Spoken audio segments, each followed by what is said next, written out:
Thank you, Jesus.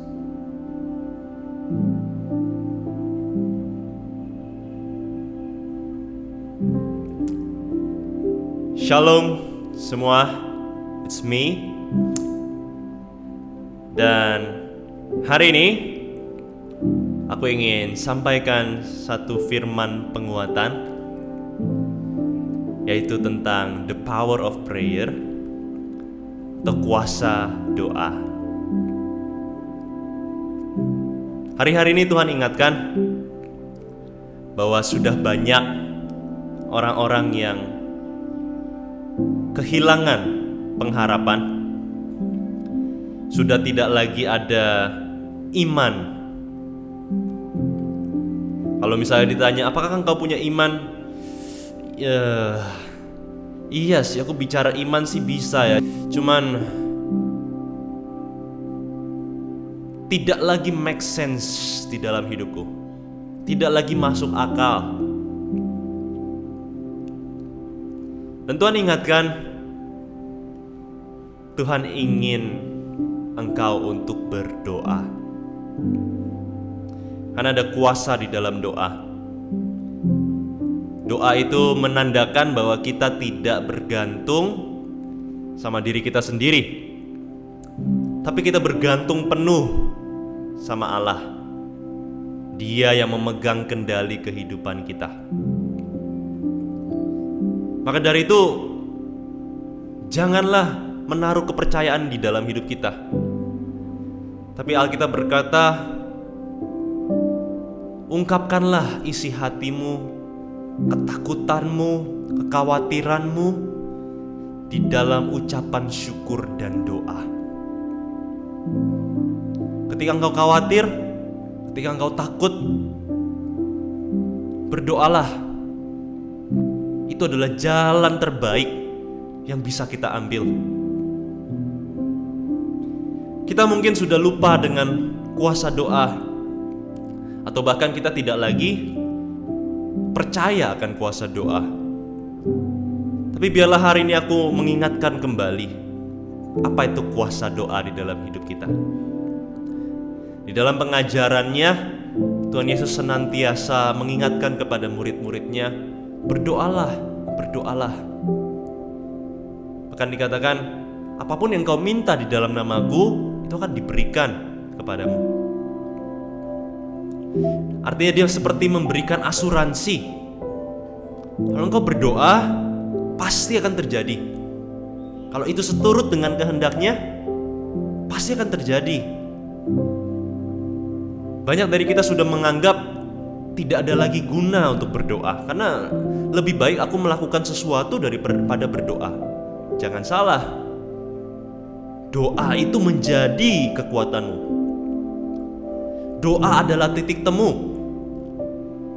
Doa adalah titik temu mujizat Allah dengan hidup kita.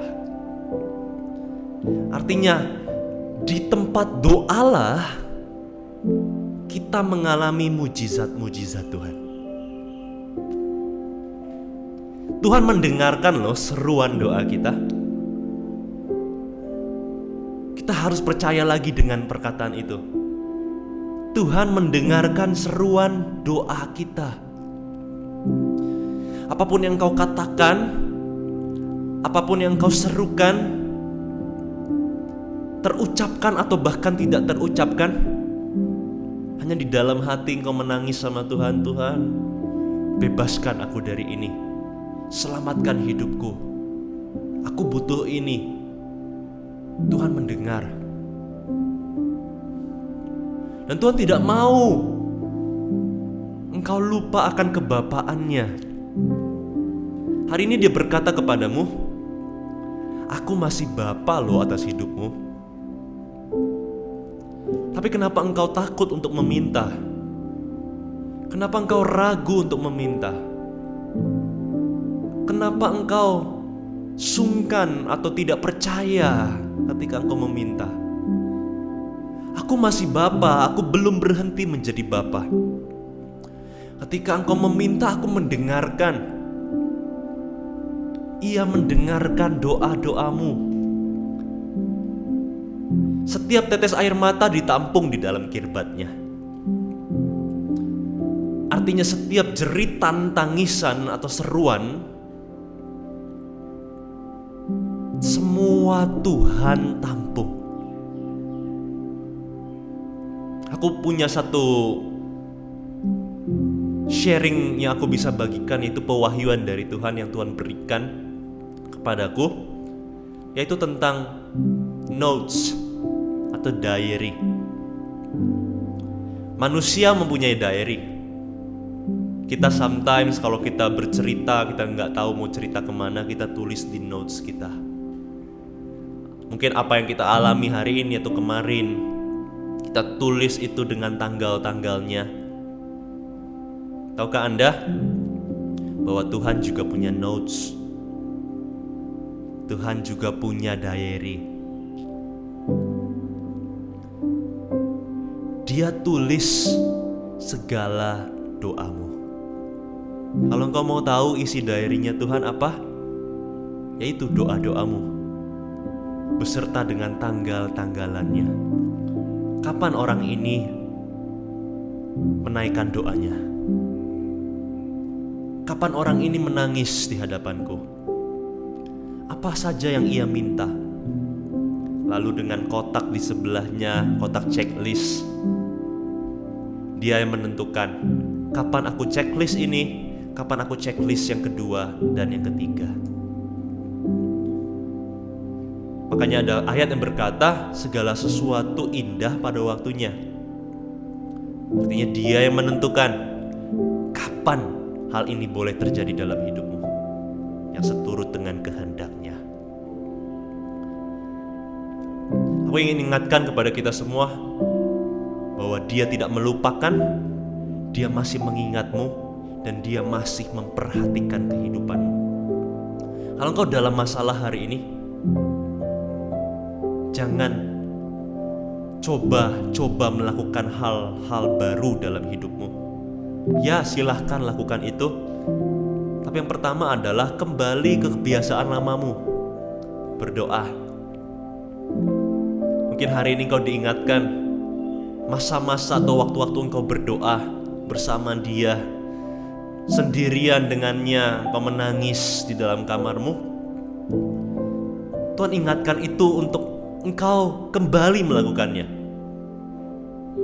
Jangan lupa tempat itu. Aku rindu loh. Aku rindu melihat engkau lagi di tempat itu. Aku rindu berjumpa denganmu lagi di ruang-ruang doa. Makanya doa tidak hanya sekedar permintaan, tapi doa juga hubungan dengan Allah. Berbahagialah orang yang menaruh kepercayaannya kepada Dia, ia akan seumpama burung Raja Wali yang terbang tinggi, mengatasi badai-badai kehidupan. Doa itu selain meminta, juga menaruh kepercayaan. Doa tidak hanyalah sekedar engkau meminta dan kau menerima, tapi doa juga menaruh kepercayaan. Makanya doa juga bisa menjadi satu tempat di mana engkau menunggu penantian penggenapan firman Tuhan itu, penggenapan janji Tuhan dalam hidupmu. Selagi engkau menanti, berdoalah. Kenapa? Karena orang-orang yang menaruh kepercayaannya kepada Tuhan, kekuatannya selalu diperbaharui. Dari itu berdoa. Ketika engkau berdoa, engkau diberikan kekuatan baru. Dan kekuatan itu cukup untuk menjalani satu hari, atau mungkin 1 minggu, 1 bulan. Jangan hanya berdoa 1 minggu atau 1 bulan sekali, tapi berdoa setiap hari. Bukan hanya jadikan itu kebiasaan, tapi jadikan itu sebagai tempat di mana engkau memulai harimu, tempat kekuatanmu berada, tempat Engkau selalu memperbaharui kehidupanmu hari demi hari. Ia menantimu di ruang doa. Ia ingin segala permintaan-permintaan yang sudah Engkau hapuskan dalam hidupmu, yang Engkau anggap sudah tidak lagi relevan. Jangan hapus itu, kembalikan, tulis kembali. Dan naikkan itu, berharap kepadanya. Tuhan, maafkan aku, kemarin aku sudah melupakan ini. Aku membuang jauh-jauh harapan itu. Hari ini aku bawa kembali Tuhan, sekalipun fragile, sekalipun tidak sempurna, hancur Tuhan. Aku tidak tahu bagaimana Engkau bisa membereskannya. Berikan itu kepadanya. Dia yang akan membereskan. Kalau itu sudah hancur pun Tuhan bisa kembalikan seperti semula, seperti baru lagi. Apapun itu yang sudah hancur lebur, yang kelihatannya tidak lagi ada harapan untuk dikembalikan, bawa kembali kepada Tuhan. Tuhan, ini aku berikan kepadamu. Aku gak tahu bagaimana lagi, aku gak punya opsi dalam hidupku. Aku gak tahu harus kemana lagi, aku gak tahu harus lakukan apa lagi. Tapi aku berikan itu kepadamu hari ini. Dan Tuhan akan bekerja.